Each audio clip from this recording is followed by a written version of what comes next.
दोस्तों, आप स्टूडेंट हैं या अपनी पढ़ाई से फारिग हो चुके हैं, दोनों ही सूरतों में आपको फाइनेंशियली इंडिपेंडेंट होने का सोचना चाहिए। अपने वालिदैन की सपोर्ट बनने का सोचना चाहिए। तो मैं आपके साथ 5 अर्निंग आइडियाज शेयर करूंगा जो कि कोई भी स्टूडेंट या पढ़ा लिखा आदमी कर सकता है। नंबर 1, आप मुख्तलिफ क्लासेस के और खास तौर पर 9th 10th के मुख्तलिफ सब्जेक्ट्स के नोट्सेज बनाकर उनको आप अपने करीबी स्कूल्स में भी और ऑनलाइन भी बेचकर अच्छा खासा कमा सकते हैं। नंबर 2, आप मुख्तलिफ क्लासेस की यूज बुक्स खरीदें और हाफ कीमत पर आगे स्टूडेंट्स को बेच दें। ये भी एक अच्छा खासा प्रॉफिटेबल काम है।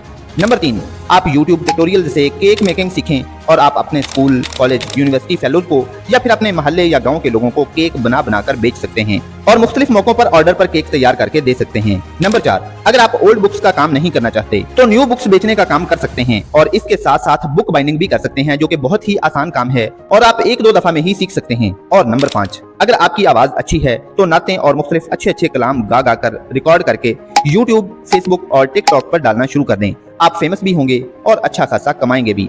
दोस्तों, आपको इनमें से कौन सा आइडिया अच्छा लगा और आप पहले कौन सा काम कर रहे हैं, कमेंट में जरूर बताइए। और ऐसी ही एजुकेशनल और मोटिवेशनल वीडियोस के लिए like, share, subscribe. Love you all.